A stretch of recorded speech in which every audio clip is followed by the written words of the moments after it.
Historia clínica neurológica 2, funciones mentales superiores.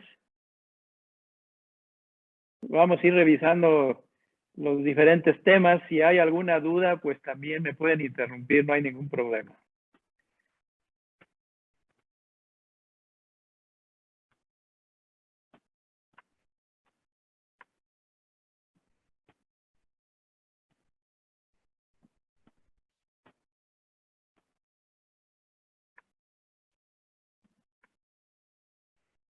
Bueno, para estudiar las funciones mentales superiores, debemos tener el conocimiento de las diferentes áreas del cerebro que ya estudió Brodmann, que son las llamadas áreas elocuentes. Entre estas, vuelvo a repetir, pues tenemos de las áreas importantes, ¿verdad? El área motora, el área de Broca o del lenguaje expresivo, ¿sí? El área sensitiva, el área receptiva del lenguaje, el área auditiva y en el lóbulo occipital el área visual. La palabra cognición se refiere al estado o proceso de conocer. El término funciones cognitivas superiores o funciones mentales superiores se refiere a esas funciones del cerebro que requieren la manipulación consciente del conocimiento, ¿sí? Entendiendo el conocimiento como el contenido mental en un sentido amplio. Vamos a contestar varias preguntas. Entre ellas, la primera son alteraciones de las funciones mentales superiores en el hemisferio dominante, excepto, tenemos las siguientes opciones: la disfasia expresiva, la disfasia nominal, la discalculia y la agnosia geográfica. Hay destrezas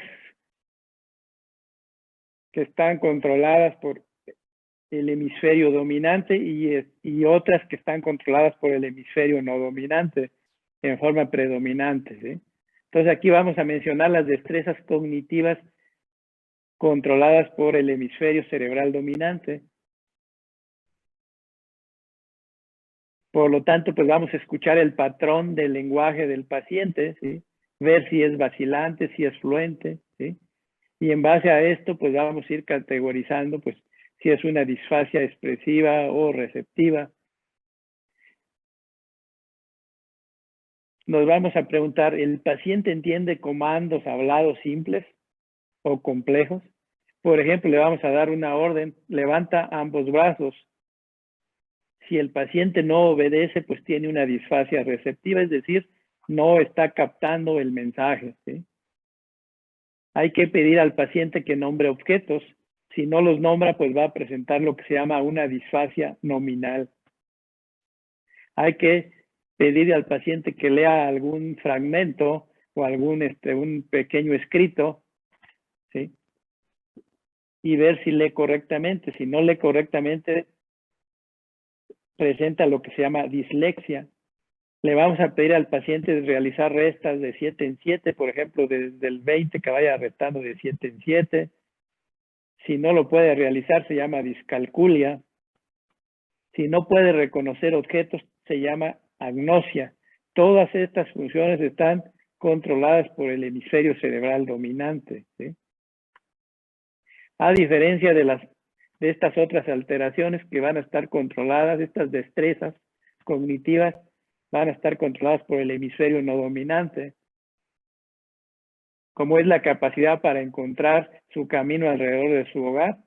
Si el paciente se pierde alrededor de su casa, pues se le llama agnosia geográfica. Si el paciente no puede vestirse, se llama apraxia de vestido. Por supuesto, si el paciente no puede copiar un patrón geométrico, muchas veces le pedimos que copie una figura, ¿sí? Por ejemplo, un cubo, ¿sí? Si no lo puede copiar, se llama apraxia construccional. Entonces, la respuesta a la pregunta: son alteraciones de las funciones mentales superiores en el hemisferio dominante, excepto, se refiere a la agnosia geográfica, que es la que está controlada por el hemisferio no dominante. La siguiente pregunta, acerca de las funciones mentales superiores, señale el enunciado falso. Primera opción, la atención, la orientación y el razonamiento son funciones mentales superiores no bien localizadas. Siguiente opción, la formación hipocampal es la estructura clave en la memoria. Tercera opción, el lenguaje es una función mental superior no lateralizada. Y la última opción, la amígdala es la estructura principal en las emociones e impulsos. ¿Todo bien? ¿Se escucha bien? Sí, doctor. Bueno, muy bien. Vamos a continuar. Entonces, el examen clínico de las funciones mentales superiores. Vamos a revisar estos 5 apartados, ¿sí? El primer apartado se llama funciones intelectuales generales que no están bien localizadas. El segundo, memoria y afecto, que son funciones que están mediadas en ambos hemisferios cerebrales. El tercero, el lenguaje y funciones relacionadas, que por supuesto tienen localización lateralizada, o sea, está controlada por el hemisferio dominante. Y otras funciones cognitivas lateralizadas, aparte de las del lenguaje. Bueno, empezamos con la primera parte, que son las funciones intelectuales generales, que son las siguientes. La atención, que es una función cerebral global. La orientación, que para explorarla, pues interrogamos al paciente y ya vemos si el paciente está orientado en persona, si conoce a sus familiares, si sabe dónde estamos y por supuesto si sabe la fecha. Orientación en persona, lugar y tiempo. El fondo general del conocimiento, pues en general todas las personas saben el nombre del presidente de la República, entonces pues se pregunta eso. El razonamiento, que lo vamos a revisar enseguida, bueno, valga la redundancia, abarca la comprensión, el juicio y abstracción. Y las alteraciones de la percepción, que van a ser 2 apartados, la confusión generalizada, el delirio y alteraciones específicas como las desilusiones, ilusiones y alucinaciones.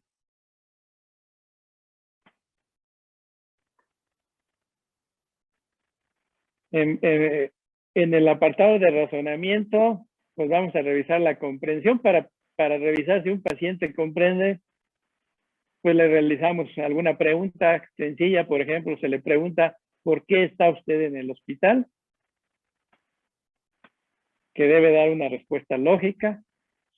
Para revisar el juicio, se le dice al enfermo, si usted huele a humo en el teatro, ¿qué haría? Y para revisar la abstracción, le hacemos alguna pregunta como la siguiente, ¿en qué se parecen manzanas y naranjas? O también le preguntamos el significado de un refrán, ¿sí? Una persona pues que no tiene problema pues va a contestar sin duda estas preguntas. Para revisar las alteraciones de la percepción, pues en relación a la confusión y al delirio, pues un paciente, por supuesto, pues debe saber dónde está, conocer. Sin embargo, el delirio, pues se refiere a un paciente que estaba previamente bien, ¿sí? Alerta y coherente, y que de repente, nos mencionan apenas, se empezó a tornarse inquieto, agitado, temeroso, desorientado, o sea, de repente se puso mal, ¿sí? Pues hay que buscar por qué, ¿sí? Es un paciente que estaba perfectamente bien antes de presentar toda esta sintomatología, ¿sí? Y en relación al otro apartado de las alteraciones específicas de la percepción, tenemos las llamadas desilusiones, ilusiones y alucinaciones. Aquí tenemos los conceptos. La desilusión se refiere a, es un estado o creencia falso que no puede corregirse por la razón o la evidencia. La ilusión es una malinterpretación de un dato sensorial perfectamente válido. Y la alucinación es una percepción aparente de un estímulo que no existe. Aquí entran las alucinaciones visuales, olfatorias, etcétera.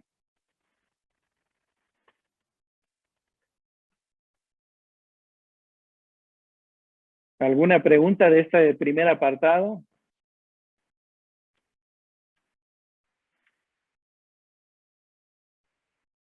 ¿Sí me escuchan? Creo que no, doctor. No hay duda.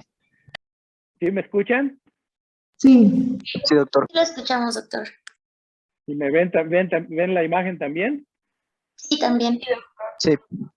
Bueno, seguimos ahora con la memoria y el afecto. Bueno, esto de la memoria y el afecto, pues ya prácticamente ya lo revisamos, únicamente repasarlo, que hay una memoria inmediata, reciente y remota, y el afecto pues está controlado por el sistema límbico, que se encuentra pues ya ampliamente mencionado en los lóbulos frontales, parietales, temporales, en los núcleos basales, ¿sí?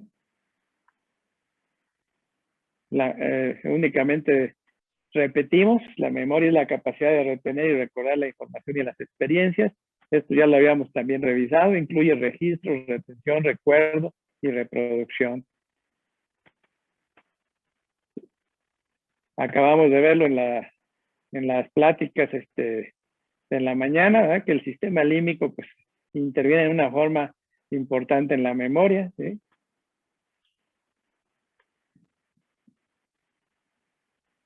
La ilustración del sistema límbico, los componentes del lóbulo límbico, que acabamos de revisar también, únicamente enunciarlos.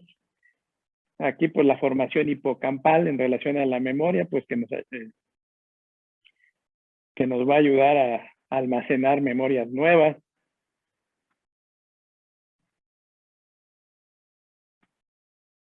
Las funciones del sistema límbico que están relacionadas principalmente, pues aquí lo que principalmente el área de la memoria, que es la parte principal, es la formación hipocampal. La contestación de la pregunta acerca de las funciones mentales superiores señala el enunciado falso.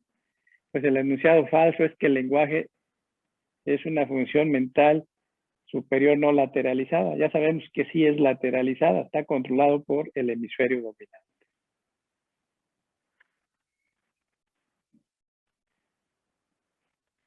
La amígdala, pues que interviene en la emoción, por ejemplo, la manifestación, pues únicamente pues mencionar, esto ya lo revisamos también, que interviene principalmente en las emociones, ¿sí? En el afecto, ¿sí?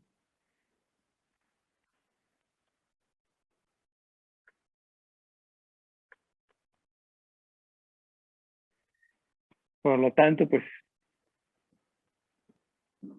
es importante en los aspectos emocionales del aprendizaje, vincula la percepción de objetos y situaciones. Esto lo mencionamos también, que generalmente pues el paciente va a tener cambios en la amígdala cuando recuerda eventos muy importantes o emociones vividas fuertes, ¿sí? La formación hipocampal, que también acabamos de revisar el día de hoy.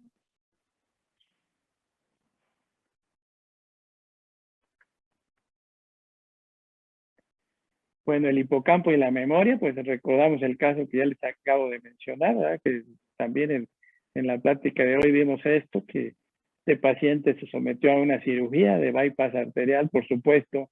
Cuando se realiza un bypass, el cirujano tiene que tener un entrenamiento muy amplio y se espera que máximo en 10 minutos realice ese bypass, porque si se tarda más de ese tiempo, por eso es gente que debe tener hay mucho entrenamiento para realizar esta cirugía. Si se tarda más de ese tiempo, el paciente va a tener infartos, ¿sí? Y por lo tanto va a tener alteraciones principalmente de amnesia anterógrada,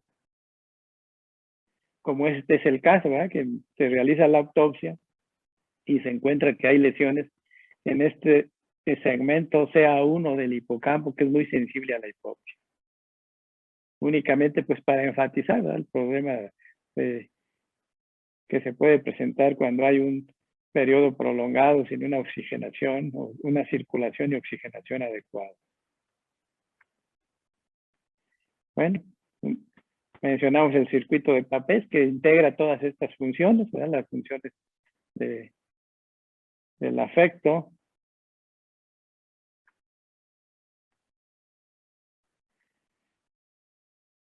Enfatizamos que la memoria declarativa va a estar controlada por el hipocampo, ¿sí?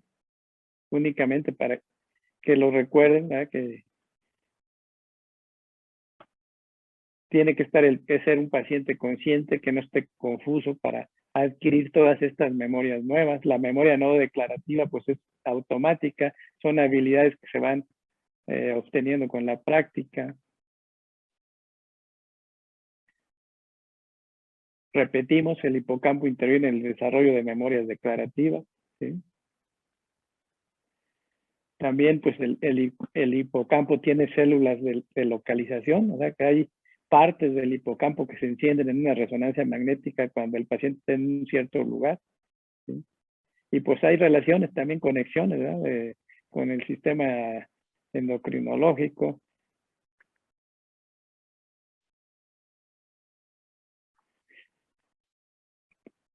Únicamente mencionar que puede haber amnesia anterógrada en los pacientes principalmente que tienen destrucciones a nivel del hipocampo, ¿sí? O incluso todas las demás conexiones como los cuerpos mamilares, ¿sí? Este caso también ya lo mencionamos, o sea, únicamente pues enfatizar que cuando se remueven en la cirugía del lóbulo temporal, pues muchas veces es importante considerar cuál es el lado dominante para tratar de que el paciente tenga las menores secuelas posibles, ¿sí?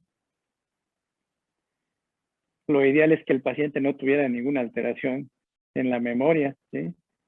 Y para eso muchas veces se hacen pruebas específicas para ver el lado dominante antes de una cirugía, porque una de las consecuencias o secuelas es la amnesia anterógrada profunda para memorias declarativas, por supuesto, pues porque se alcanzó, pues se resecó para el área del hipocampo, ¿verdad?, donde se almacena la memoria, ¿sí? Entonces, estos pacientes, como este es el caso, pues ya no pueden tener nuevas memorias después de que son operados, ¿sí?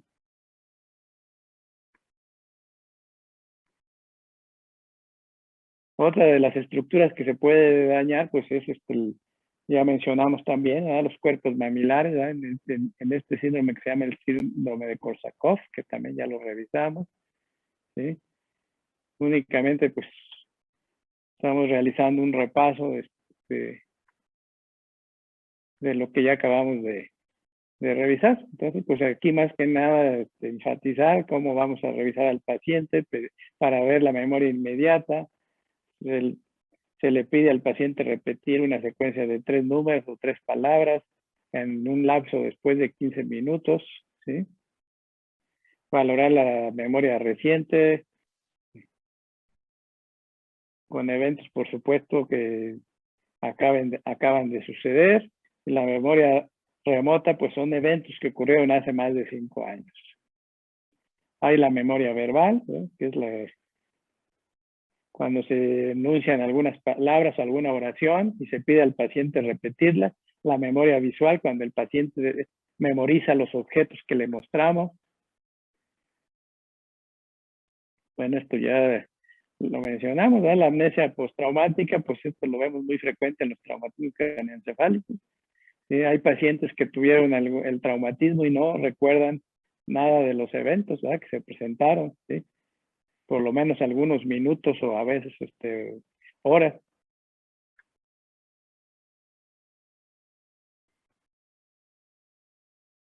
En el afecto, pues también interviene el lóbulo frontal, ¿sí?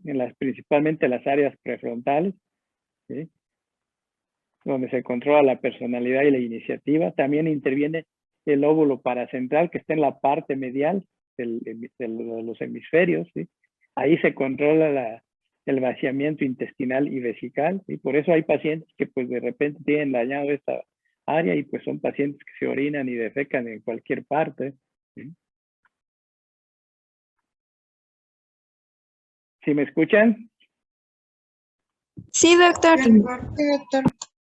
Bueno, muy bien. Entonces continuamos. El afecto también, bueno, lo que ya mencionamos, que está controlado por el área prefrontal, que es la mayor parte del lóbulo frontal, localizada anterior a la corteza motora.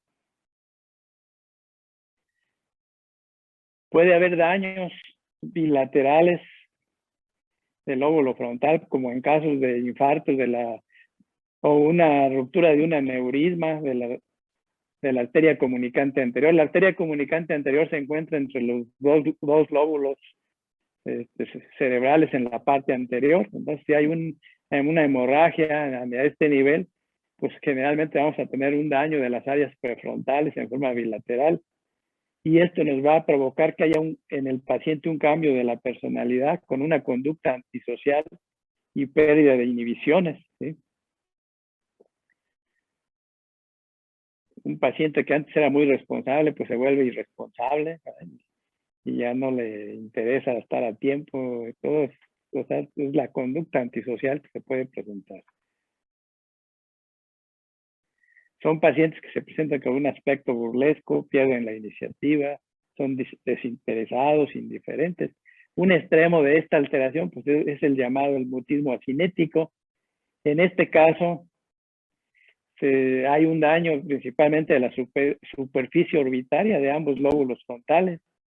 El paciente está despierto, pero pues no habla, está incontinente, o sea, orina y defeca en cualquier parte y pues si le aplican un estímulo doloroso, pues incluso tiene una respuesta mínima.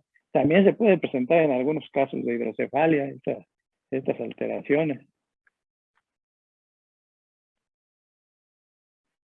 Por supuesto, también cuando hay alteraciones a este nivel prefrontal, también puede haber regresiones a reflejos primitivos, depresión, pucheros, etc. O sea, esos reflejos que se presentaban en la infancia, que se vuelven a presentar a edades avanzadas. Y esto lo podemos ver inclusive en pacientes con demencia. Puede haber alteraciones de la marcha, la llamada ataxia frontal. Y hay resistencia a movimientos pasivos de las extremidades, lo que se llama paratonia. La marcha del lóbulo frontal, o sea, cuando hay alteraciones, pues se debe a una alteración en las conexiones entre la corteza frontal, o sea, la corteza motora, y los núcleos basales y el cerebelo, ¿sí? Es una marcha de base amplia.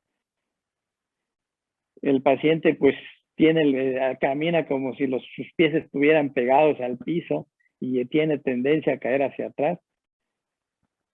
Y este paciente tiene una fuerza y sensibilidad normales, ¿sí? Todo está dado por las alteraciones a nivel del lóbulo frontal.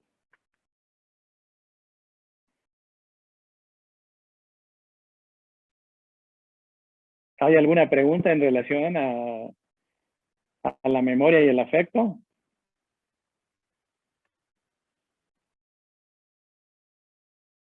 ¿Está entendido todo? Sí, doctor. Sí, doctor. Bueno, si hay alguna duda, con confianza. Entonces vamos a seguir viendo ahora vamos a ver el apartado del lenguaje y las funciones relacionadas. El habla y el lenguaje nos dan sintomatología muy importante en las enfermedades neurológicas. El lenguaje es una función del hemisferio cerebral dominante. El lenguaje puede dividirse en emocional, la expresión instintiva de sentimientos representando las zonas más tempranas del lenguaje adquirido en la infancia, Puede ser simbólico o proposicional con pensamientos, opiniones y conceptos. Puede haber algunas alteraciones del lenguaje, así como la disartria. La disartria es una, bueno, en la disartria más que nada que alteración del lenguaje, es una alteración en la articulación de las palabras, ¿sí? Y en estos casos el lenguaje no está afectado, sino más que nada es un problema para articular, ¿sí? Y bueno, en esta hay pues diferentes alteraciones, ¿verdad? Los problemas en la lengua, hay consonantes que se deben de, que se llaman linguales, como las aquí enunciadas, las consonantes labiales, las guturales, que van a estar controladas por la laringe, la faringe y el área palatina, ¿sí? Entonces esto tiene que ver más que nada en la articulación de la palabra, no alteración del lenguaje. La bradilalia sí se refiere a una lentitud en la pronunciación de la palabra. La idioglosia es el lenguaje de los niños cuando comienzan a hablar. La palilalia consiste en la repetición involuntaria de una misma frase o de algunas palabras de la misma frase, ¿sí? Son pacientes que repiten lo mismo y lo mismo cuando lo están ustedes revisando.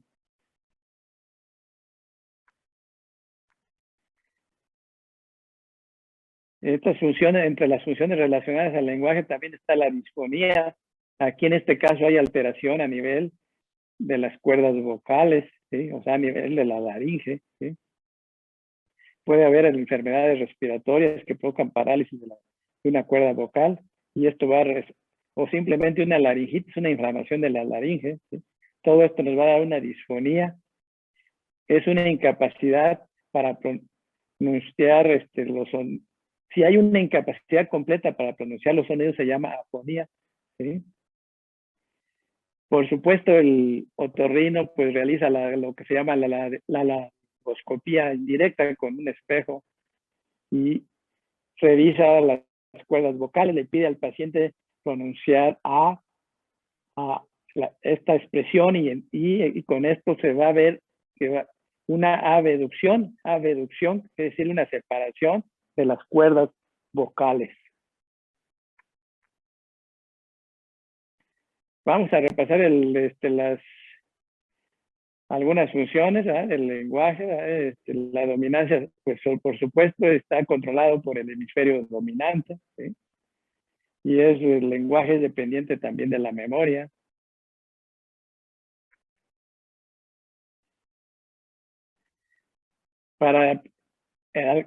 Ya sabemos que pues la mayoría de las personas diestras tienen la dominancia, ¿verdad?, del lado izquierdo, ¿sí? El porcentaje mayor de las personas que son zurdas también pueden tener dominancia, ¿verdad?, en la mayoría en el lado izquierdo, pero también pues, otras pueden tenerlo del lado derecho, ¿sí? Entonces, muchas veces hay dudas de la dominancia, entonces es donde se debe de realizar la llamada prueba de WADA, ¿sí? Para esta prueba se inyecta mitral sódico. Sobre el lado dominante, cuando se inyecta el medicamento, que es un barbitúrico, se va a provocar una ausencia de lenguaje de hasta por 30 segundos. Esta prueba, como ya les había mencionado, es importante que se realice cuando tenemos dudas y vamos a realizar una lobectomía temporal para tratamiento de la epilepsia, para tratar de que el paciente tenga las menores secuelas posibles. El llamado lenguaje auditivo tiene varias características.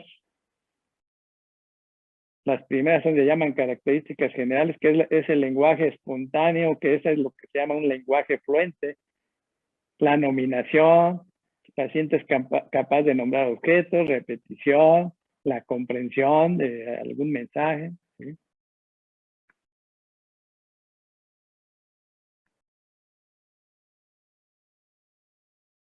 Otra parte del lenguaje auditivo pues son las áreas de Broca, que cuando hay alguna alteración, pues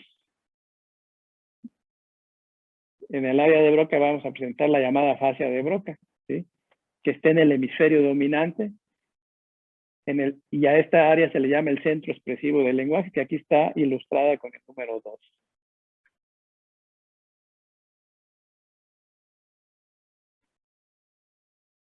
Esta fascia resulta, pues, o nos provoca un lenguaje no fluente, ¿sí? Titubeante, ¿sí? Pues el paciente comprende bien, pero no puede expresar. Expresa unas pocas palabras o algunas, o un lenguaje entrecortado. Hay buena comprensión. Pues generalmente, como el área de Broca está muy cerca del área motora, pues se debe de buscar una hemiparesia también asociada, ¿verdad?, a la alteración.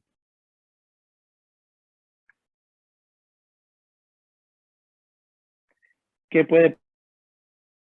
Sí se escucha y se ve, ¿verdad? ¿Correcto? Sí, doctor.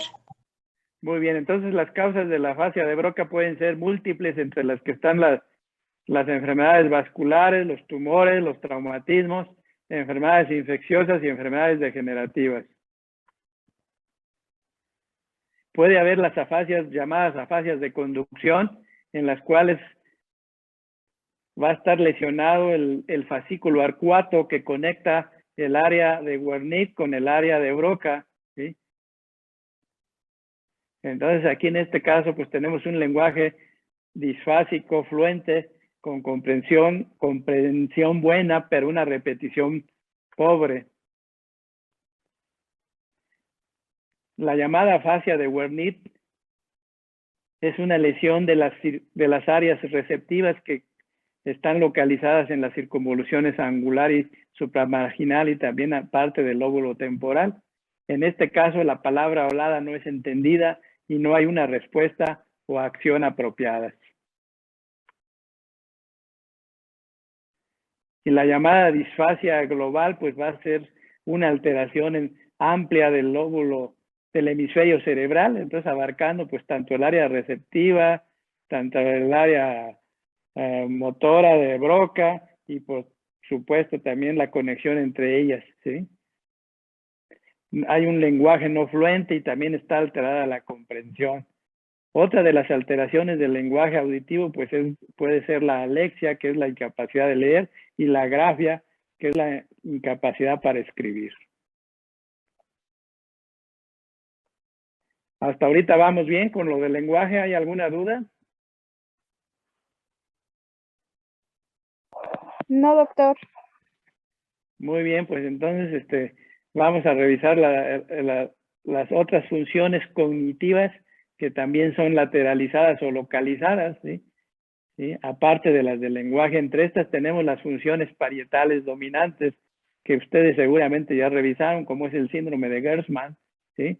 Tenemos las agnosias auditivas, visuales, táctiles y las apraxias que pueden ser ideacionales o idiomotoras.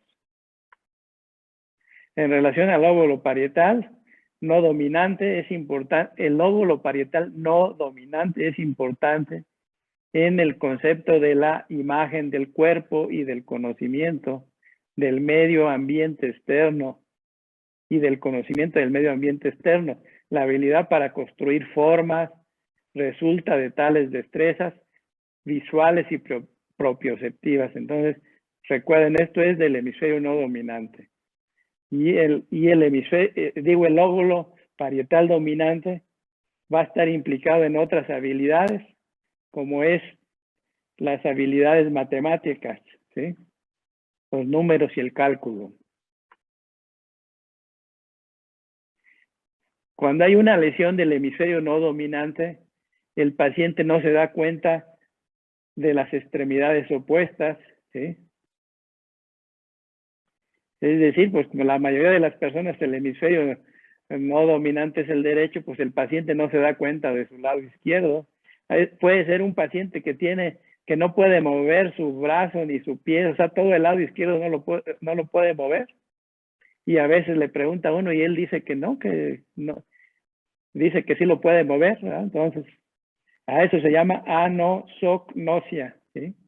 Este paciente también va a tener dificultad para vestirse, para ponerse, quitarse su ropa, y a eso se le llama apraxia de vestido.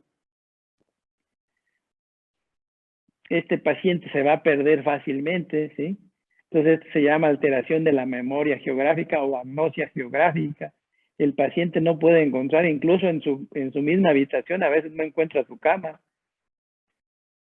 También a este paciente le vamos a pedir que copie una figura geométrica y no lo va a poder realizar, ¿sí?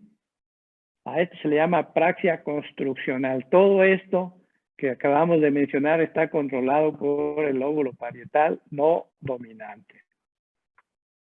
Y el lóbulo parietal dominante, pues es el que va a controlar estas funciones. Si hay una alteración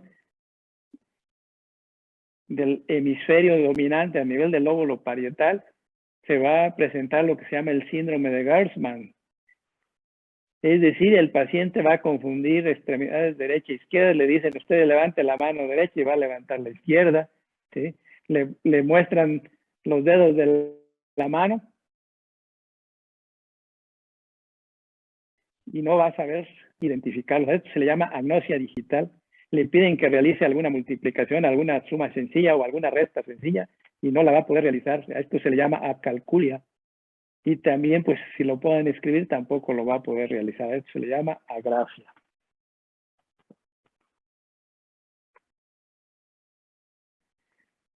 Por último, vamos a mencionar las nocias. La noccia se refiere a la facultad para reconocer estímulos que obran por vías aferentes cerebrales en individuos con adecuada recepción primaria.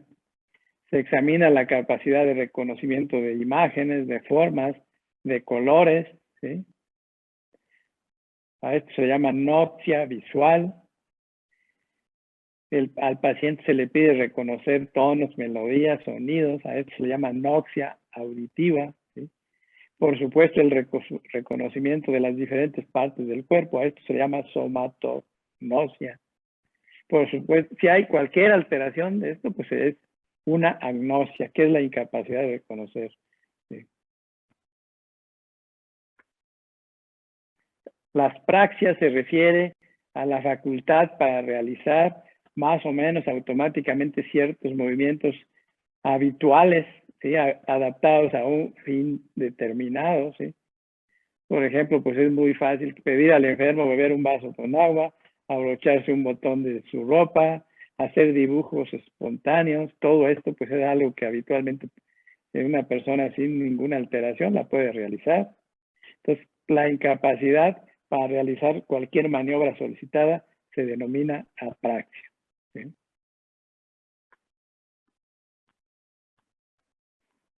Para que se puedan realizar estas funciones, pues entonces debe haber una muy buena conexión entre las funciones corticales y todos los medios de conexión entre los hemisferios y lóbulos, ¿sí? Si hay cualquier alteración en estas conexiones, pues se van a presentar estas alteraciones, lo que son las llamadas síndromes de desconexión, que va a estar manifestada por las apraxias. Entre ellas tenemos la llamada apraxia ideomotora, que es un lenguaje en forma de un comando que el paciente no puede iniciar solo ni dirigir la realización de una tarea motora aprendida. Por ejemplo, se le indica al paciente sacuda su puño y no lo puede realizar. Diga adiós con su mano y tampoco lo puede realizar. Son tareas pues aprendidas y que pues normalmente las podemos realizar, pero cuando hay esta apraxia, pues no, el paciente no las realiza. Por supuesto, la apraxia no va a estar asociada a ninguna debilidad motora o incoordinación, ¿sí? Todas las demás funciones van a estar conservadas, la fuerza está normal, la sensibilidad normal.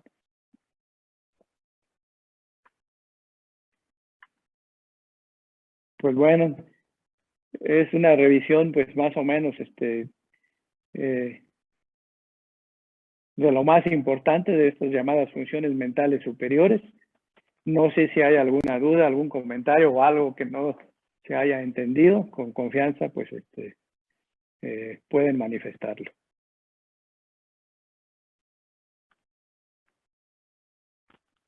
¿Sí me escuchan? Sí, doctor, sí lo escuchamos. Todo bien. ¿Alguna duda? Parece que no, doctor.